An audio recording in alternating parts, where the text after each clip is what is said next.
Boa tarde, a paz do Senhor. Tudo bem, papai? Tudo bem, mamãe? Mais um dia nós estamos aqui para tentar te auxiliar no seu devocional semanal.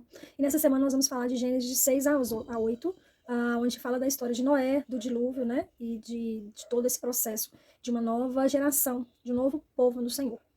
Eu queria falar uma coisa muito interessante. Eu estava fazendo um curso e eu gostei muito de uma coisa que a pessoa me falou no curso e falou assim: nós não queremos criar crianças letradas.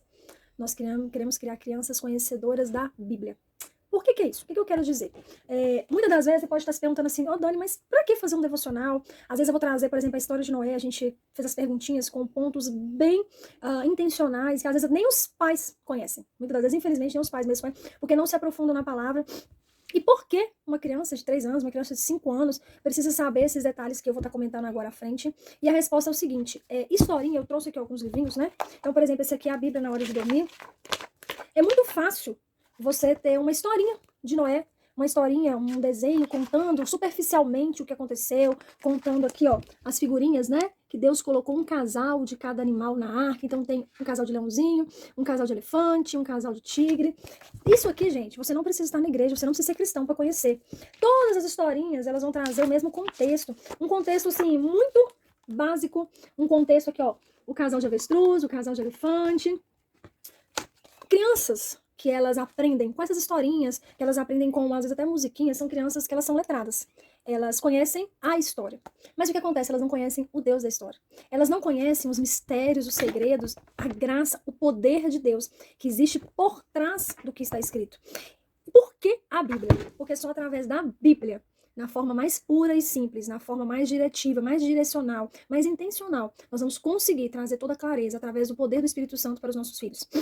Eu não posso deixar aqui de parabenizar todos os pais que têm se empenhado no devocional. Essa semana eu recebi cada devocional tão lindo, corações tão bonito. E a gente lê, eu leio todos eles, todas as respostas de acordo com a idade, os desenhos. A gente dá parabéns, coloca. Mas assim, eu já tenho ouvido alguns pais contarem, né, relatarem o quanto tem mudado a didática da casa depois desse momento. Então, por favor, faça com seu filho. Outra coisa, nos envie vídeo. Peça seu filho para falar o versículo. Peça seu filho para mandar um vídeo explicando o que ele aprendeu do devocional daquela semana, em família. Isso vai ser muito importante para nós, tá bom? Então vamos lá. Sempre lembrando, eu já trouxe uma outra Bíblia, essa aqui é a Bíblia da Dara, ela é novinha, eu comprei tem poucos dias. Sempre lembrando, mostrar a Bíblia para sua criança e falar. Então hoje nós vamos ler a Bíblia no livro de Gênesis, então sempre abrir, no capítulo 6 e 7 e 8. Eu já li com a Dara, tá vendo? Ela já até marcou alguns pontos que ela achou importante. Aqui ela marcou quando fala das pessoas que entraram na arca. Aqui ela marcou quantos dias choveu, 40 dias e 40 noites, tá vendo? Então nós vamos falar sobre essa história maravilhosa. Gente, como é uma história muito grande, hoje eu não vou ler a Bíblia. Eu quero pontuar alguns pontos com vocês, para vocês estarem trazendo ao coração dos seus filhos, para que não seja apenas uma historinha da Bíblia. As histórias da Bíblia, elas são reais, elas não são ficção. E elas são, como a Bíblia é, o tempo todo, elas servem para o nosso dia. Então todo o conhecimento, todo o mistério que existe nela é para ser revelado a nós através do ensino e da presença do Espírito Santo, tá bom? Então vamos lá, o que nós vamos começar? No capítulo 6, começa falando sobre a corrupção do gênero e eu quero trazer alguma informação dentro do que vai ser ensinado em sala para sua criança. Esse capítulo 6, a primeira parte, existem muitas linhas teológicas de entendimento, mas por que eu quero falar com você qual que a gente trabalha? Para você saber qual o seu filho está sendo ensinado por nós do Ministério Infantil aqui da igreja. Se você discorda dessa linha, conversa com o seu filho, ok? Se você concorda mesmo, mas se você discorda, você conversa com ele. Mas eu não quero deixar nenhum ponto de omissão para você entender qual linha teológica nós estamos seguindo, ok? No capítulo 5, a gente sempre faz uma revisão. Então você vai lembrar o seu filho, principalmente se ele tem mais de 4 anos, tá? Você vai lembrar que Deus criou Adão e Eva tiveram, né? Caim, Abel e Sete. Caim matou Abel. Caim se tornou uma geração, né, pecaminosa. E da descendência de Sete veio a descendência de Noé. Você pode falar, por exemplo, sobre Enoque, você pode falar sobre Matusalém, eu não vou entrar nesses detalhes, tá bom? Quando chegou no capítulo 6, entra a corrupção do gênero. E uma coisa que a gente trabalha com eles, principalmente no versículo 2, que fala assim: vendo os filhos de Deus, que as filhas dos homens eram formosas, tomaram para si mulheres, as que entre elas lhes agradavam. Quando eles perguntam disso, a gente trabalha com o conceito que, quando a Bíblia fala os filhos de Deus, está falando dos filhos da linhagem de Sete. Uma linhagem, novamente, né, uma restituição que Deus deu para Adão e Eva, para vir uma linhagem separada, uma linhagem mais santa, né, já que Caim tinha sido amaldiçoado. E quando fala pegaram as mulheres, as filhas dos homens, está relacionado às filhas da linhagem de Caim. Ou seja, houve uma mistura dessa linhagem de Sete com a linhagem de Caim. E por isso, aí vai falar que o pecado começou a aumentar, a iniquidade, né? E o Espírito Santo de Deus, né? E então disse Deus, o meu Espírito não agirá para sempre entre os homens. Esse Espírito aqui, a gente tá com letra maiúscula, porque é o Espírito Santo, tá? Ele não era presente nas pessoas nessa época, eles não possuíam o Espírito Santo, mas o Espírito Santo já existia desde antes da fundação do mundo, porque é Deus Pai, Deus Filho e Deus Espírito Santo, Trindade, um Deus único, com 3 atribuições e 3 papéis de toda a Bíblia. E aí o que acontece? Aí vai falar sobre isso, e Deus, ele vê Noé. E aí no 6, 9 fala... Porém, Noé achou graça diante do Senhor. E eis a história de Noé. Aqui nós vamos começar a falar, começa a falar da descendência de Noé, Sem, Cã e Jafé, os 3 filhos de Noé. A Bíblia vai falar que o Senhor, ele chama Noé e ele dá para Noé as medidas, 3 andares, ele vai falando todas as medidas. Essas medidas eu não sei de qual, seu filho também não precisa saber, mas é interessante ele saber que tinham 3 andares. Existem algumas perguntas que as crianças perguntam sobre a questão dos animais, se eles eram filhotes, por ocupar menos espaço, né? A maioria, né, acredita que os animais eles estavam na idade juvenil, não muito infantis e nem adultos, até mesmo com controle de nacionalidade, de nascença, como esqueci a palavra, um controle para controlar essa humano, que eles ficaram na arca o tempo que esses animais iam nascendo, né? E acontece. Então vai falar sobre isso.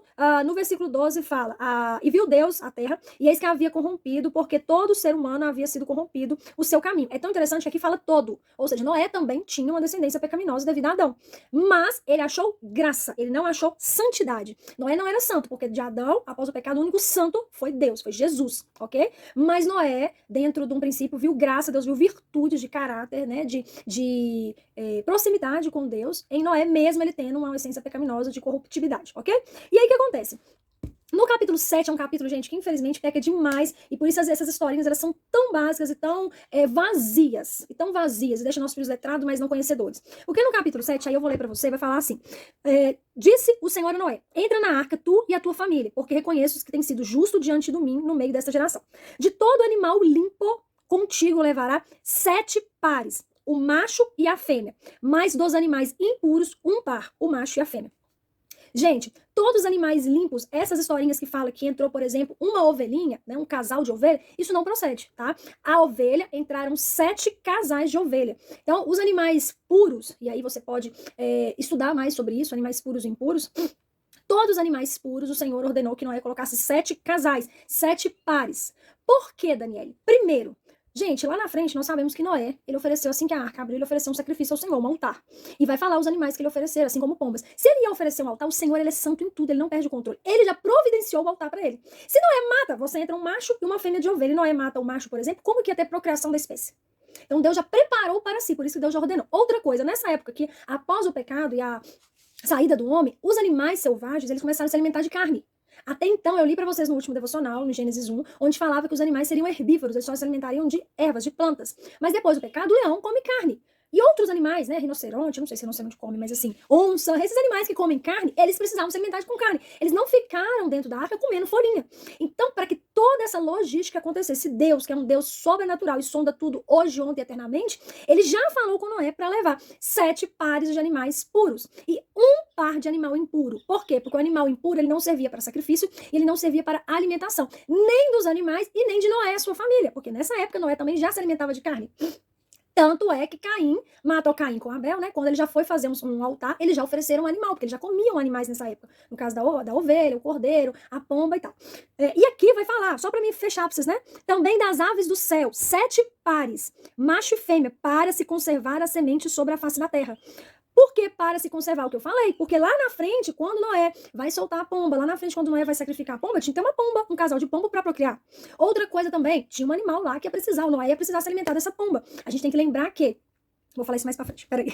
E aí o que acontece? Noé fez tudo. A Bíblia fala que Noé tinha no versículo 6, 60 anos quando o Senhor anunciou o dilúvio, né? A gente sabe que Noé ficou 100 anos construindo essa arca. Aí mais pra frente vai falar que Noé deve entrar na arca com seus filhos, que a gente sabe que é Cã, Sem, Jafé, e a mulher de seus filhos. Não fala de netos. Quando Noé entra e quando Noé sai da arca, o Senhor não fala de crescimento populacional. Por isso, os teólogos entendem a mesma coisa para os animais, que eles não se procriaram dentro da arca. Porque um ano que eles ficaram na arca, os casados, né, os filhos de Noé, poderiam ter gerações, mas eles não tiveram nesse período, ok?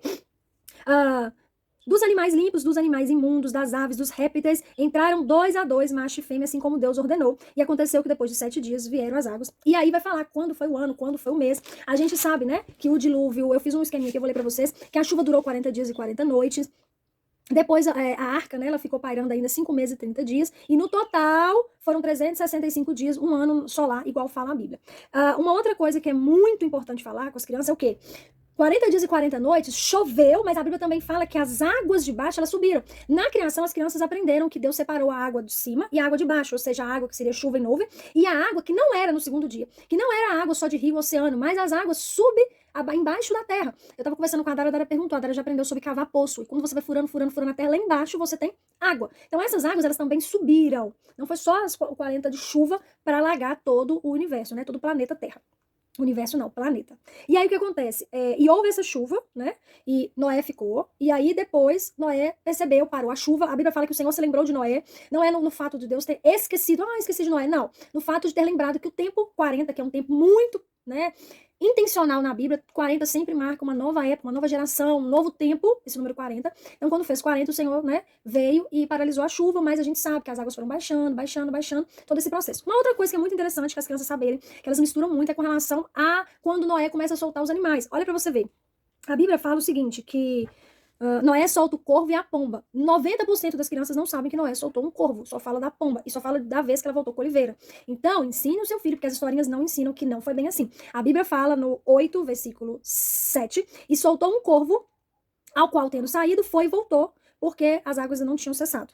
Mas depois soltou uma pomba, então soltou um corvo, ok? Foi e voltou. Mas depois soltou uma pomba para ver, mas a pomba, não achando onde pousar, tornou para a arca. Noé estendeu a mão, tomou e recolheu. Esperou ainda 7 dias e de novo soltou a pomba. Terceira vez que ele solta um animal que voa. À tarde ela voltou e trazia no bico uma folha de oliveira. Na terceira, olha, o número 3 também, ele é muito significativo na Bíblia. Nós temos que passar a entender isso aí, ok? Na terceira vez ela foi, pegou a oliveira e voltou. Então Noé viu que as águas tinham mingado. Esperou ainda mais 7 dias e soltou a pomba. Quarta vez que ele solta um animal, ela, porém, já não retornou mais a ele. Então a Bíblia vai falar que naquele momento Noé entendeu que agora já era o tempo, né, de sair. E sucedeu que no primeiro dia cessaram as águas, então Noé removeu a cobertura da arca, olhou e estava enxuto, e aí fala que ele desceu, fala para ele sair da arca. Ele, no 8:16, sai da arca, tu, tua mulher, teus filhos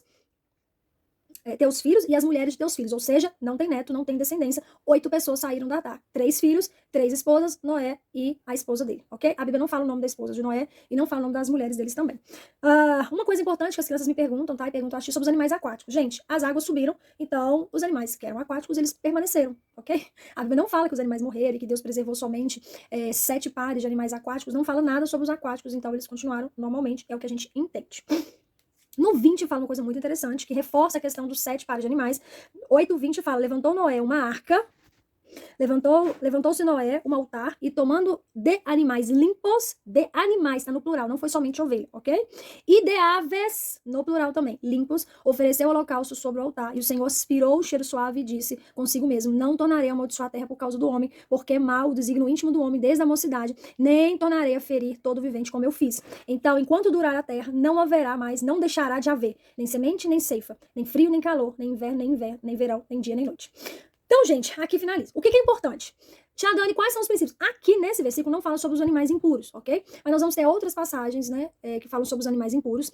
E os animais impuros, eles tinham 3 características que eu quero deixar. Primeiro, os que ruminam, que são os porcos, esses animais. Por quê? Porque eles tinham contato com a sujeira. Eram animais que rolavam, até hoje, né, gente? O porco e tal, eles rolam em sujeira. Então, todo animal que ruminava, eles não eram considerados puros, eles eram animais impuros. Segunda parte, animais impuros eram todos os animais que se alimentavam de animais mortos. Estou tentando lembrar o nome aqui, me caiu a memória, mas tipo urubu. De animal putrificado. Tudo aquilo que comia coisa ruim, morta, putrificada, por exemplo, urubu, eram considerados animais impuros. E o terceiro ponto era animais que ciscavam impurezas. Tem um nome certo, gente, mas minha cabeça agora tá me falhando, que é um nome que é dado para a estrutura do pé dos animais. Por exemplo, Tia Dani, o pombo voa, mas ele tem essa estrutura no pé, né? Na patinha dele. Só que o pombo não cisca para pegar bicho na sujeira na terra. Você vê, por exemplo, que a galinha você pode colocar no quintal cheio de lavagem, jogar que ela vai comer. O pombo, ele não faz isso, ele não cisca. Então, essa era a diferença. Por isso que o pombo, apesar de voar, apesar de ter essa estrutura, né, nas patinhas, ele não era considerado impuro. Não é só porque ele era branco, não, tá, gente? Porque, como diz, né? O filhote de urubu também nasce branco, depois que ele fica preto. Mas o urubu era um animal impuro porque ele se alimenta dessa carne putrificada, tá bom? Ficou longo. Vou tentar acelerar aqui. Deus abençoe vocês. A gente volta amanhã falando sobre a Torre de Babel. E mandem os devocionais pra gente, que tá sendo muito gostoso participar de tudo isso. Um beijo pra vocês. Deus abençoe a todos nós.